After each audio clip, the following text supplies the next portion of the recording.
উপস্থিত উলামায়ে কেরাম, সামনে বসে থাকা ইসলাম দরদি, দিন দরদি ভাই ও বাবাজিরা, পর্দানাসীন মায়েরা, খালারা, সমস্ত তারিফ ও গুণগান সে মহান আল্লাহ তাবারাক ওয়া তাআলার জন্য, যে মহান আল্লাহ তাবারাক ওয়া তাআলা এত রোদ গরম বাতাস থাকা সত্ত্বেও নরম গরম বিছানাকে ত্যাগ করে এই পিন্ডালের তলাতে বসে কিছু বলার ও শোনার তৌফিক দিয়েছেন।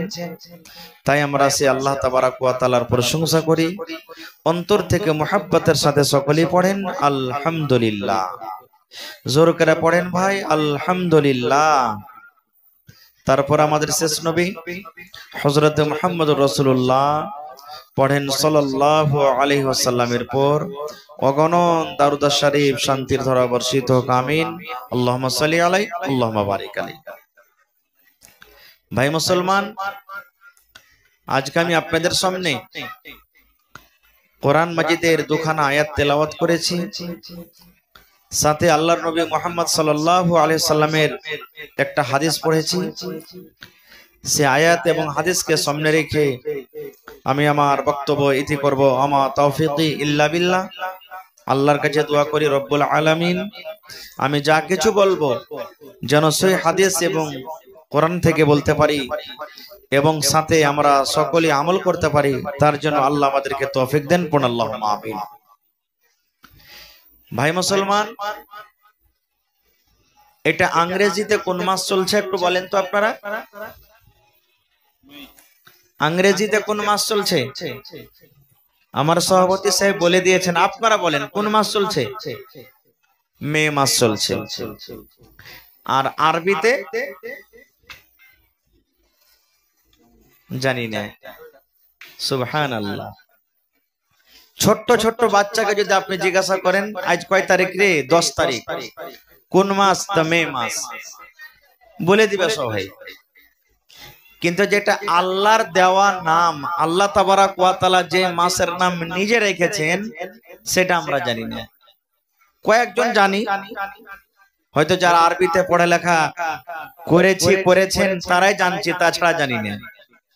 আমরা শেষাবাদী মুসলমান, যেটা আমরা বাংলাতে গিনতি করি না, চৈত বৈশাখ জ্যেষ্ঠ আষাঢ় এগুলা যে গিনতি করি, এখন আস্তে আস্তে মানুষ এগুলাও কিন্তু ভুলে গেল।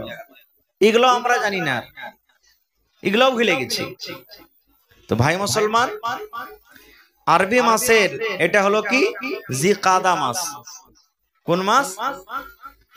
জিকাদা। এরপরে জিলহিজ্জা মাস আসবে।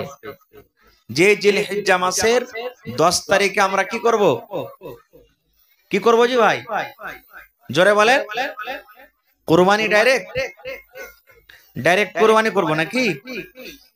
আমরা প্রথমে বকরিদের নামাজ পড়বো, ঈদুল আজহার নামাজ পড়বো, তারপরে আল্লাহ তাবারাক ওয়া তাআলা যেটা বিধান আমরা কি করব? কুরবানি করব। তো ভাই মুসলমান, কুরবানিটা কি জিনিস আমাদেরকে জানতে হবে। এরকমই যে বকরিদটা আসার মানে হলো যে একটা করে জানোয়ার কিনবো, আর জানোয়ারটা কিনে জবাই করব, আর জবাই টবাই করে নিজে খাবো, অপরকে খাইয়ে দেব, আর দিয়ে করে বাস শেষ হয়ে গেল। এরই মানে কুরবানি? জি না। আমাদের কি জিনিসটা ভাবা চিন্তা দরকার। দেখেন, আমার এক্ষুনি আমার শেখে মুহতারাম বলছিলেন, ডাক্তার সাহেব, যে ফরজ নামাজে আমরা আগে নাই, কিন্তু জানাজার নামাজে দেখবেন একবারে 1 ঘন্টা আগে থেকে লেনে থাকবো, আছে না নাই? এই যে কুরবানির টাইম আসবেন দেখবেন, সুবহানাল্লাহ, কত ভাই যে কুরবানি করবে, কত মা খালা নিজের পুরুষটাকে হুড়াইবে, এ গুধার বাপ কুরবানি দিবে না জি।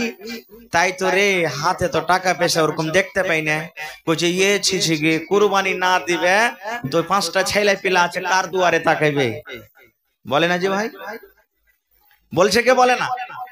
কত ভাই এমন আছে কুরবানি তো দেওয়ারই ছিল না রে ভাই, কিন্তু কি করব, কুরবানিটা দিছি, সব ছেলে পিলা গেলা খাইবে, আর হার ছেলে পিলা কার দুয়ারে দুয়ারে যে টুকুর টুকুর তাকাইবে। এরকম নিয়াতে কুরবানি হবে যে ভাই? জোরে বলেন ভাইবে। আল্লাহ তাআলা বলছেন, আল্লাহ রাসূল বলেছেন, তুমি হাট্টা ঘাটা মোটা চর্বিদার জিনিসকে কুরবানি করো, দিতে হবে ভালো কথা। কিন্তু আমরা দেওয়ার পর কি বলবো জানেন, চার দোকানে বসে গেছি, আর বসে যাওয়ার পর তখন কইছি, হবে সোলেমান কেমন কয় হাজার টাকা দিয়ে কিনেছে, না তো বারটা হলো 20,000 টাকার, আব্দুর রহমান কয় হাজার টাকা দিয়ে কিনেছে, তো ওইটা 30,000 টাকার। আবে গোটায় গায়ে হাড় কুরবানি ফাঁসলা 50,000 টাকা দিয়ে কিনেছে, খালি তেল চুইছে, খালি তেল চুইছে। এই দেখেন, হইবে কুরবানি কবুল? কত ভাই তো বলবেন যাবে এমন মোটা তাজা করে কিন যে একবারে পুলসেরাতে 7 জনা যে চড়ে নিবি কিনা তো হড় হড় হড় করে টেনলে চলবে। কোন জায়গাখানে যে এটা পায়েছে, কার মুখে শুনেছে যে পুলসেরাত পার করে দিবে।